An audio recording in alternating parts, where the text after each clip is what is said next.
অতিথি আপ্যায়ন কিংবা বিশেষ দিনে যদি একটু বিশেষ খাবার রাখতে চান যা গতানুগতিক পোলাও বিরিয়ানি তেহারির চেয়ে একেবারেই আলাদা, তাহলে আজকের ভিডিওটা আপনাদের খুবই উপকারে আসবে, তা আমি বলে দিচ্ছি।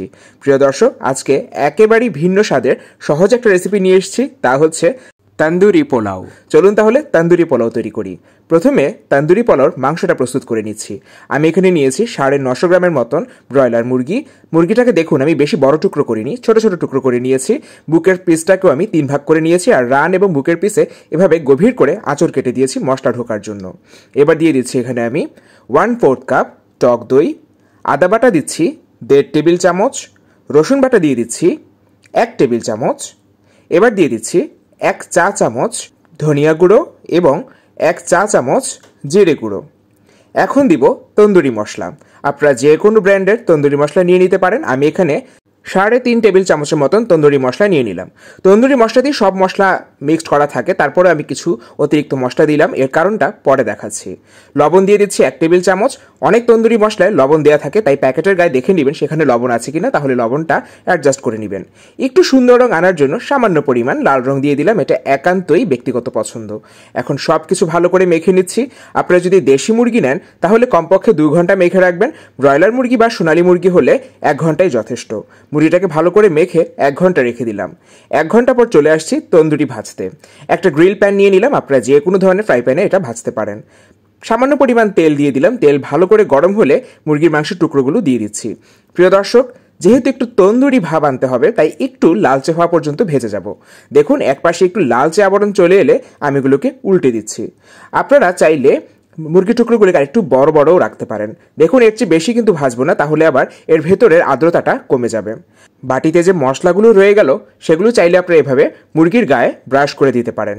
দেখুন আমি সবগুলো মুরগি এভাবে ভেজে নিয়েছি। আর মুরগি ভেজে নেবার পর বাটিতে এরকম কিছু মশলা রয়ে গেল, যে কারণে আমি অতিরিক্ত মশলা একটু দিয়েছিলাম। এই মশলাটা এখন কাজে লাগাবো। এখন আমি চলে যাচ্ছি পোলাওটা রান্না করতে। আমি একটা হাঁড়িতে দিয়ে দিলাম 1/4 কাপ সাদা তেল। আপনারা এখানে মাখনও ব্যবহার করতে পারেন, এতেও বেশ ভালো হয়।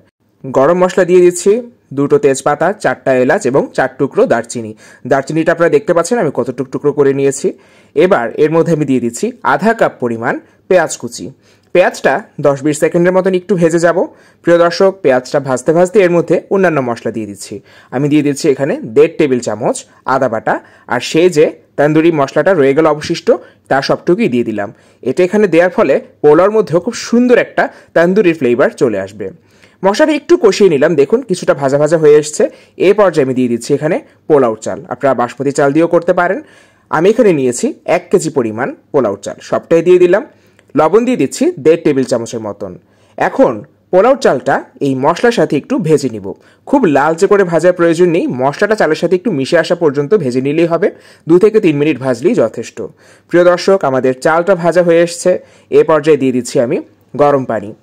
চাল আমি একটা মগে করে মেপে নিয়েছি, আমার হয়েছে 4 মগ চাল, তাই আমি সেই মগ দিয়েই চালের দ্বিগুণ অর্থাৎ 8 মগ ফুটন্ত গরম পানি দিয়ে দিলাম। এবার দিয়ে দিচ্ছি 1/4 কাপ গুঁড়ো দুধ। আপনারা যদি তরল দুধ ব্যবহার করেন তাহলে 1/4 কাপ পানি কম দিয়ে সেখানে 1/4 কাপ তরল দুধ মিশিয়ে নেবেন। এখন ভালো করে সব কিছু মিশিয়ে নিচ্ছি। আর এ পর্যায়ে যদি মনে হয় লবণটা একটু বেশি আছে তাহলে কিন্তু চালটা ফুটে উঠলে লবণটা ঠিক হয়ে যাবে। এ পর্যায়ে যদি দেখেন যে লবণটা একদম ঠিক আছে তাহলে কিন্তু চাল ফুটে উঠলে পোলাওতে লবণ কম হয়ে যাবে। প্রিয় দর্শক, হাই ফ্লেমে দেখুন কিছুক্ষণ জাল দেওয়ার পর চালের গায়ে গায়ে পানিটা চলে এসছে এবং চালটা ফুটে উঠেছে। এই পর্যায়ে চুলোর আঁচ কিছুটা কমিয়ে দিয়ে সেই যে আমাদের ভাজা তন্দুরি চিকেনগুলো এই পোলাওর উপরে দিয়ে দিচ্ছি। হ্যাঁ প্রিয় দর্শক, এই পর্যায়ে আমি দিয়ে দিব, তাহলে এর ফ্লেভারটা পোলাওর মধ্যে খুব ভালো করে ঢুকে। সমান করে বিছিয়ে দিচ্ছি। প্রিয় দর্শক, এর উপরে আমি আরও আধা চা চামচ তন্দুরি মশলা দিয়ে দিচ্ছি, আর দিয়ে দিচ্ছি 5-6টার মতন কাঁচামরিচ। কাঁচামরিচের ঘ্রাণটা খুবই ভালো আসে। আধা কাপের মতন পেঁয়াজ বেরেস্তা ছড়িয়ে দিলাম। এখন একটু বিশেষ সংযোজন, আমি কয়েক টুকরো জ্বলন্ত কয়লা একটা ফয়েল পেপারের উপরে রেখে এর উপরে সামান্য কয়েক ফোঁটা তেল দিয়ে দিলাম। তেল দেবার সাথে সাথেই ধোঁয়া বেরোতে শুরু করবে, তখন আমি এটাকে ঢেকে দেব এবং চুলোর আঁচ একেবারেই নিভু নিভু করে অপেক্ষা করব 20 মিনিট। 20 মিনিটে একবারের জন্য ঢাকনাটা খুলব না। ফিরে এলাম 20 মিনিট পর। আহা, কয়লার একটা অসাধারণ স্মোকি ঘ্রাণ, সাথে কাঁচামরিচের একটা ঘ্রাণ, কি অপূর্ব ঘ্রাণ যে একটা ছড়াচ্ছে। এটা কিন্তু আপনারা করলে আপনাদের ভালো লাগবেই। দেখুন ঝরঝরে পোলাও তৈরি হয়ে গিয়েছে। আমি একটা সার্ভিং ডিশে নিয়ে নিচ্ছি। এবং এটা খাবার সময় আপনারা একটু ভিন্নতা তো পাবেনই গতানুগতিক পোলাও বিরিয়ানির চেয়ে। অসাধারণ স্বাদ, কিন্তু লাইট, তেমন কোনো গায়েই লাগবে না।